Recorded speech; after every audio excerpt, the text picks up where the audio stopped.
எல்லோருக்கும் வணக்கம். எல்லோருக்கும் வணக்கம். இங்க நான் பிரஸ் மீட்டிங்காக வந்திருக்கேன், மதுரைக்கு வந்திருக்கேன்.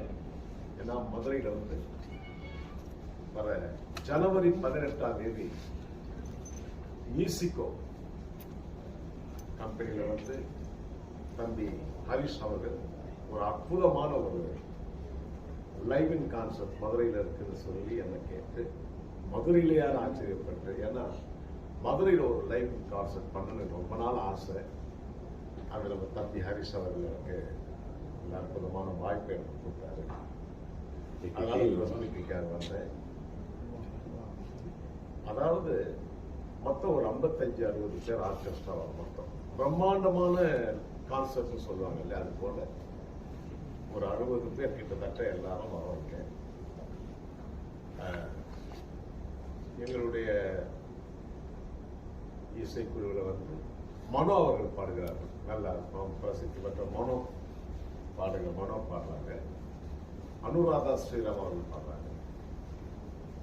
அப்புறம் அஜய் கிருஷ்ணா, பிரியா ஜெர்சன், அக்ஷயா, சுதி, தேவ், நான், சபேஷ், முரளி, ஸ்ரீகாந்த், தேவா, இது போல பாடகர்கள்லாம் பாட இருக்கிறோம். மதுரமல்ல எனக்கு ஒரு விசேஷம்னா, எப்பவுமே கள்ளழகர் ஆத்திரை இறங்கும் போது வாராறு வாராறு அழகர் வாராருன்ற ஒரு பாட்டு இந்த பிரசித்தி பெற்றது. அதை நான் செஞ்ச பாக்கியம் சொல்லலாம். எவ்வளோ மியூசிக் டைரக்டர்ஸ் இருக்கும்போது எனக்கு அந்த வாய்ப்பு கொடுத்த மீனாட்சி அம்பாளுக்கும் ஈஸ்வரருக்கும் அழகருக்கும் இந்த அற்புதமான பாக்கியத்தை எனக்கு கொடுத்துருக்காங்க. இந்த படத்துல இந்த பாட்டு வேணும்னு சொல்லி என் ஆரோக்கியம் கேப்டன் விஜயகாந்த் அவர்கள் இந்த பாட்டு வேற ஒரு சிங்கர் பாடணும்னு டைரக்டர் சொல்லும்போது விஜயகாந்த் சார் இந்த தேவானந்தே பாடணும் நல்லா இருக்குன்னு சொல்லி இது ஒரு அற்புதமான வாய்ப்பை தந்த கேப்டன் அவர்களுக்கு இந்த நேரத்தில் நன்றியை நான் தெரிவிச்சுக்கிறேன். அப்படி ஒரு பிரம்மாண்டமான ப்ரோக்ராம் மதுரையில் நல்ல பேரும் புகழும் வாங்கணுன்ற ஒரு ஆசை தான் எங்களுக்கு எல்லாருக்கும். நான் தான் எல்லாம் ஒரு 10 நாளாக ரிஹர்சல் நடந்துருக்கு. இன்னும் 17 ரிஹர்சல் 15, 16 ஆகிய சென்னையில் நடக்க இருக்கு.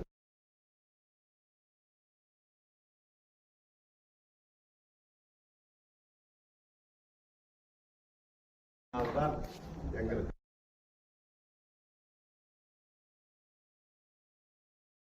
அதை நான் சொல்லிக்கிறேன்.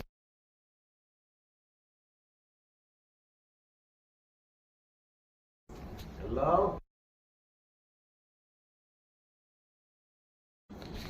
அப்படி ஒரு உங்களுக்காக அந்த சந்தோஷத்தை கொடுக்கணும்னு நாங்கள் நல்ல ரிஹர்சல் பண்ணி நல்ல பாடல்கள்லாம் பண்ணி எல்லாரும் இங்கே வரோம்.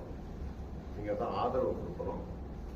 அதே போல அந்த மதுரையில சித்திரை திருவிழாவில் பாடுற அந்த வாராறு வாராறு அழகர் வாராறு பாட்டை இந்த மண்ணில் நான் பாடணும் அப்படின்ற ஆசையை அன்னைக்கு நான் நிறைவேற்றி மேடையில் நான் அந்த பாட்டை நான் பாட போறேன். வாராறு வாராறு அழகர் வாராறு பாட்டு பாட போறேன். எல்லாரும் நம்ம ப்ரோக்ராம் கலந்துக்கிட்டு எனக்கு ஒரு நல்ல பேரை வாங்கி கொடுக்கணும். அவ்வளோ நன்றி நன்றி நன்றி.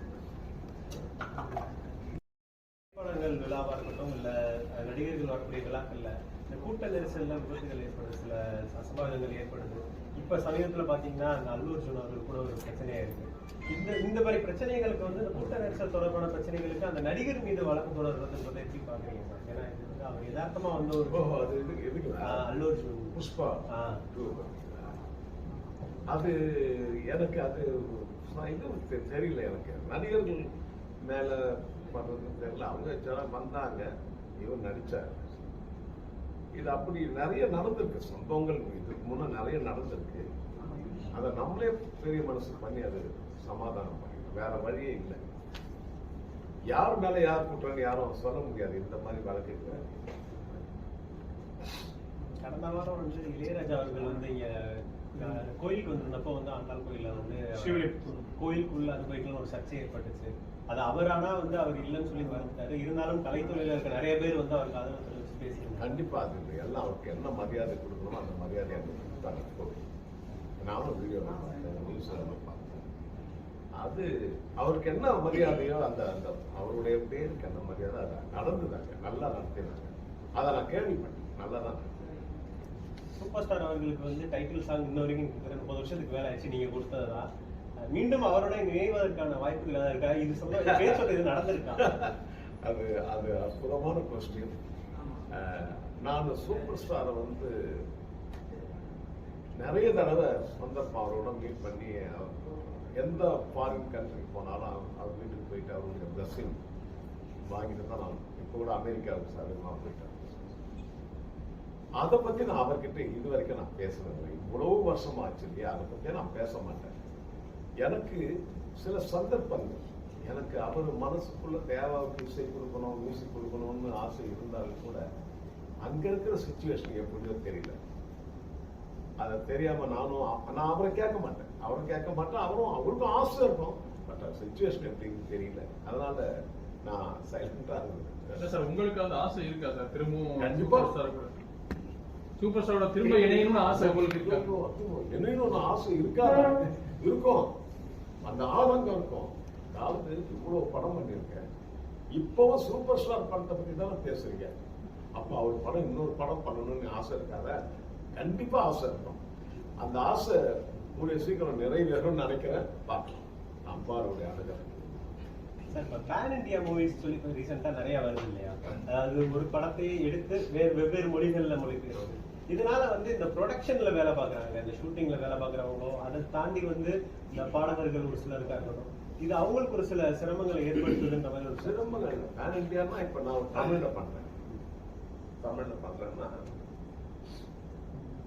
தெலுங்குல பண்ணும்போது தெலுங்கு சிங்கர் வந்து தெலுங்குல பாடி அது அவங்களுக்கு வருமானம் வருது. எல்லாருக்கும் ஒரே மொழியில பண்றதை விட பேன் இண்டியானா யாருமே பிரியா பாடுறது, பிரியா மியூசிக் நாங்களும் பண்றது. எல்லா மொழிக்கும் நாங்க எல்லா கலைஞர்களுக்கும் வேலை இருக்கு. அந்த ஷூட்டிங் மட்டும்தான் வேலையே இல்லை தவிர மற்ற டெக்னீஷியன்களுக்கு அதே மாதிரி முன்னாடி வந்து அந்த இசையமைப்பாளர்கள் வந்து என்கிட்ட கேட்பாங்க, ப்ரொடியூசர் வந்து இந்த மாதிரி போட்டு கொடுங்க, அந்த மாதிரி போட்டு கொடுங்க, நீங்க போட்டு கொடுத்தேன்னு சொன்னீங்க. அதுல பழைய இப்போ வந்து நிறைய பேர் அந்த பழையதா இதுல இருந்து எடுத்து போட்டுருக்கு, அதுல இருந்து வர ஒரு சர்ச்சையெல்லாம் வந்தது.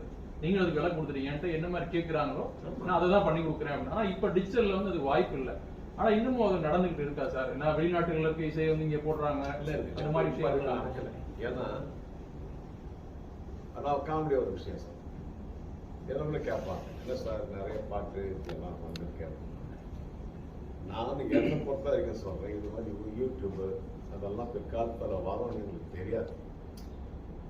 கொண்டு வருவாங்க, டைரக்டர் கொண்டு வருவாரு, தயாரிப்பாளர் கொண்டு வருவாங்க, சிடி கொண்டு வருவாங்க. சார் இந்த மியூசிக் நல்லா இருக்கு, இந்த பாட்டு நல்லா இருக்கு, கொஞ்சம் போடுறீங்களான்னா நாங்கள் செய்வோம். ஏன்னா அந்த நேரத்தில் நான் வந்து இதெல்லாம் நான் பண்ண மாட்டேன் போங்கப்பா அப்படின்னு சொல்ல முடியாது. நான் ஒரு நல்ல பேரோட இருக்கிறேன், யாரையும் நடத்துக்க மாட்டேன், நான் பண்றேன் சார், நீங்க என்ன கேட்கறீங்களோ நான் பண்ணித்தரேன் அப்படின்னும் போது எங்களுக்கு எனக்கு தெரியாது பின்னாடி ஒரு இதெல்லாம் வரும், யூடியூப் வரும், அதில் பார்த்தா இந்த மியூசிக் வந்து வரும், அதெல்லாம் எங்களுக்கு தெரியாது.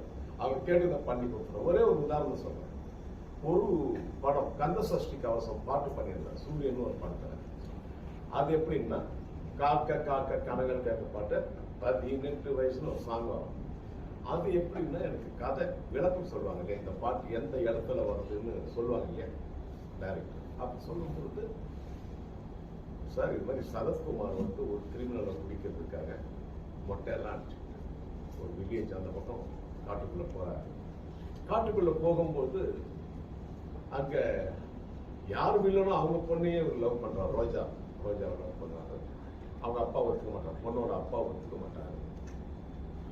மனோரமா நடத்தி வைப்பாங்க அந்த கல்யாணத்தை. ஒரு குடிசையில் இருக்கிற மனோரமா ஆட்சி வந்து நடத்தி வைப்பாங்க கல்யாணத்தை. சரத்குமாருக்கும் ரோஜாவுக்கு கல்யாணம் நடக்கும். அந்த குடிசை திண்ணையில சரத்குமார் உட்கார்ந்துட்டு கல்யாணம் முடிஞ்ச பிறகு முதல் ராத்திரி அன்று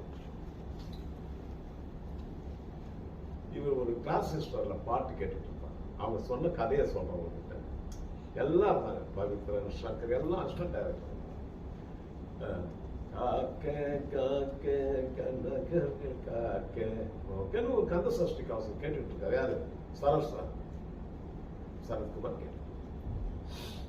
அப்போ ரோஜா அந்த உள்ள கேட்டு பார்த்து, என்ன இந்த நேரத்துல போயிட்டு கந்த சஷ்டி கவசம் பாடிக்கிட்டு இருக்கேன், பாயா நான் உள்ள பாடுறோம் பாரியா கந்த சஷ்டி கவசம் உள்ள பிடிச்சி இழுத்த உடனே அந்த 2 லைனை நான் பாட்டை வைக்கிறோம். கந்த சஷ்டி பாடுறோம் வாடணும்னு பார்த்தீங்க அந்த 2 லைன். அப்புறம் ரன்மிசி மாறினான். படம் நான் பார்க்கும்போது இந்த டைலாக் கந்த சஷ்டி எதுவுமே இல்லை. எடுத்த உடனே பாட்டு தேவா கந்த சஷ்டி காப்பி அடிச்சுவாங்க. நாங்க ஏன் சார் இந்த கதையெல்லாம் சொன்னீங்களே, ஏன் படத்துல காணணும்? இல்லை நிறைய ஃபுட்டேஜ் அதிகமாயிடுச்சு, அதனால அதெல்லாம் கட் பண்ணிட்டான்னு. இப்ப நீங்க என்ன மாட்டி விட்டுட்டு இருந்தீங்கல்லாம் அது போல நிறைய நடக்கும். ஒரு தெலுங்கு பாட்டு வர இந்த சில பேர் போய் சொல்லுவாங்க, அந்த பாட்டு வந்து ஒரு படத்துல வச்சிருந்தாங்க சார், அந்த படத்துல இந்த பாட்டை இடம்பெறாத போயிடுச்சு, ஏன் வேஸ்டா போனீங்க, நம்ம போட்டுடலாமேன்னு சொல்லி அப்படி மாறின பாட்டுகளை. யாருங்க இவ்வளவு பாட்டு பண்றவங்க ஒரு பாட்டை காப்பி அடிக்கணும்னு என்ன வராது? ஃபர்ஸ்ட் நாங்களே பண்றோம் சார். அது மாதிரி